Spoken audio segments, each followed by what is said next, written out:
Hello નમસ્કાર કોણ? સાહેબ, નમસ્કાર સાહેબજી. હા નમસ્કાર, બોલો.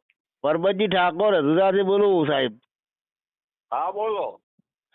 હવે આપણે પેલા ધાબડીવાળા હરેશભાઈએ મને કીધું હતું કે હા હા, એ મને ખબર છે, બોલો.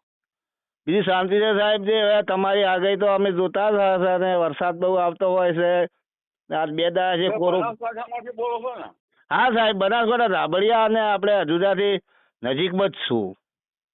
કાંકરેજ, ડીસા, આશીર્વાદ કઈ બાજુ? ઇસ્માલગઢ, તખતગઢ કઈ બાજુ? આસડા બાજુ. આશીર્વાદ બાજુ. આસડાથી આપણે ભાડસાણ ખરો, ભાડસાણથી અમારે 9 કિલોમીટર થાય સાહેબ. આશીર્વાદ હું આવતો હતો, બીજી મને ખબર નહીં ના ભાઈ. હા હા, આસડાથી આપણે 4 કિલોમીટર થાય, 4, 5, 6 કિલોમીટર. હા, હું ત્યાં બિયારણ જોવા આવતો હતો આશીર્વાદ ફાર્મમાં. બરાબર બરાબર. બીજું સાહેબ, તમારે તો અમે શું કે રાહ જોઈ રહેલા હોય છે ને તમારી બધી આગાહી બહુ સરસ સારી આવતી હોય છે. ખેડૂતોને કામ લાગવું જોઈએ, ખેડૂતો માટે સારું થવું જોઈએ. હા, ખેડૂતો માટેનું બહુ સારું હોય છે. ખેડૂતોનો તમારી આગાહી હોય છે એટલે ખેડૂતો પણ બહુ રાહ તમારી જોઈ રહ્યા છે. અમે પણ ખેડૂત જ હું તો છું. કઈ નહીં, હું તો આજ છું, કાલ ના હોઉં. હા, એ વાત હતી. હું ખેડૂત જ છું સાહેબ. હા, પણ ખેડૂતો આવું છું કે આજ હું હોઉં ને કાલે ના એ હોઉં. હા, એ વાત સાચી છે, પણ હવે તમારી આગાહી તો બહુ સારી હોય છે. પણ ખેડૂતોને સારું થવું જોઈએ, બસ. હા, તમારો ભાવ તો હીરો જ છે ને. દિવેલા એરંડા બાપાના છે, દિવેલા. દિવેલા એડા વાવવા છે હોય સાહેબ. હા, બરાબર થઈ. બરાબર. હવે ભાઈ આજે થોડું કોરું કાઢ્યું છે, 2 દાડા છે ફોરો શું છે બરાબર છે. કોઈ ઘણું જે નથી, વરાપ નથી. હજુ બરાબર થઈને પાછું ઉપર વરસાદ આવશે. વરસાદ એ વાત પણ તમે આજી કરી. તો હમણાં તો રહેશે કે એરંડા વાવેતર કેટલું થાય કે નહીં થાય, વાર થાય? એરંડા તો 15મી ઓગસ્ટ સુધી વવાય. એવું છે એમ ને. કોનું બિયારણ લાવો છો? બિયારણ તો હવે આ પેલું અવની કે એવું કોક કે એ લાય જ હશે. અવની. હા. અને પેલા તમે અવની એલા તો આ નવો બિયારણ શું આવ્યું છે એ કોઈ પૂછવું નથી અમને. પેલા તો દાંતીવાડા યુનિવર્સિટી બનાવતી હતી બધું. હવે દોતીવાડા એ વાવેતર અમારે કરે છે. દોતીવાડા આવતું હતું ને, દોતીવાડા યુનિવર્સિટીનું એ વાવેતર બહુ કરતા હતા. હું તો દાંતીવાડા આવતો હતો યુનિવર્સિટીમાં, એરંડા જોવા માટે આવતો હતો. બરાબર બરાબર. અને હવે વરસાદનું કેમ કેમ છે સાહેબ? 26-27 થી. હે? 26-27 થી. 26, 27, 30. 26-27 થી આવી જશે. 26, 27 આવી જાય એમ ને.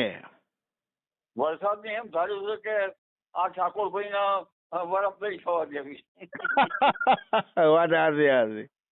વરફ થાય તો સારું, બાકી ખેડૂતો શું થાય? આ તો ભેંસોમાંથી અને ગાયોમાંથી શોષણ થાય છે, બાકી ખેતીવાડીમાં તો હરખે હરખું થઈ જાય. હા, હરખે હરખું સાહેબ થઈ જાય, પણ આ થોડું દૂધણું રાખે ને. હા, એ ભેંસોમાંથી દૂધણામાંથી કઈ સરખું હેડે છે. હા, ગાય શંકર ગાયો રાખે છે અને થોડી ભેંસો રાખે, એમનો નફાવટ એ થોડું જીવન દોરી એમની થાય ને આ આપણી એ થાય. આપણને દૂધ ખાવા મળે થોડું ઘણું એમાંથી જ, બાકી ખેતીવાડીમાં તો થોડોક જ ફાયદો થાય, બહુ નહીં થતો. નથી થતો તો બધું અત્યારે મોંઘવારીનો સમય થયો છે એટલે ટ્રેક્ટરના બિયારણના અને દવાના પૈસામાં ખેડૂત એકદમ થાકી જાય. બધું હરખું થઈ ગયા છે. હરખું જ થઈ જાય સાહેબજી. બીજું તો હવે તમારે તો વાવેતર કરો છો સાહેબ? ના, હું તો ભાગવી આપી દઉં છું, મારે તો ઘેર કોઈ નહીં ને. હા, બરાબર બરાબર. જે આપવું હોય આપણે ભગવાનના હાથે મુઠ્ઠી વાળી. આ બસ એ ભગવાનના હાથની જ વાત હોય ને, આપણા હાથની તો કઈ વાત જ નથી. તમે તો એટલું તો જાણો છો કે તમે વરસાદની આગાહીની કરો છો એટલે વરસાદ આવતો જ હોય છે. તમે જઈ બોલવાથી કોઈ દાડો ફાયદો જ હોય છે, કોઈ દાડો નુકસાન નથી હોતું એમ. હું બિયારણ ઓફિસર હતો, બિયારણ પાસ કરવામાં હતો. એમ? હા, આખા ગુજરાતમાં મોટા ભાગે ફરતો હતો. આપણે નથી ખેડીઓ બિયારણની ખેડી પેલા આવતી સરકારી બિયારણ. બરાબર બરાબર.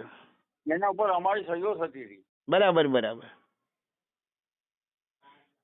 એટલે અચ્છા, હવે રિટાયર થઈ ગયા.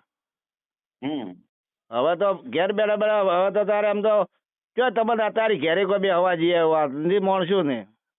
હે તમારે નતા ચો ઘેર બેહવા જ જઈએ અવાજ થાય ફોન આવતા હોય કોઈ મીડિયા વાળા આવે. ના બીજા બધા આવે ને જ્યોતિ જોવરાવ વાળા આવે ને. હા જ્યોતિ જોવરા વાળા આવે, મીડિયા વાળા આવે. ટૂંકમાં હું બિહારમાં હતો એટલે મને આમાં રસ હતો ખેડૂતોમાં તો ગામડે ગામડે ફરું, જુનાગઢ જવું, નવસારી જવું, બરાબર બરાબર. બધે ફરું એટલે ખેડૂતોના કેમ વરસાદ આવે એ માટે પછી શીખ્યો. હા ચમ કે મારે થોડી ચેનલ હેડે છે સાહેબ.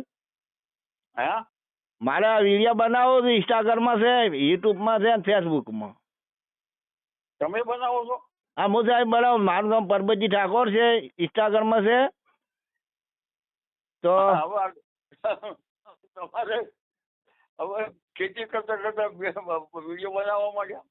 આ બેઠો તો થોડું બનાવતો હતો ને થોડું વળી આવડવામાં, થોડું હેડવામાં છે એટલે. તમે કઈ રીતે જુઓ છો વરસાદનું? હે તમે કઈ રીતે જુઓ છો? અમે તો તમારા હોભળા છે, અમને તો કોઈ જોતા આવડતું નથી. ના ના આવડતું હોય ને, ચંદ્ર જોઈને બધું જોઈને આવડતું હોય ને. એ આપણે જ નથી ફાવતું.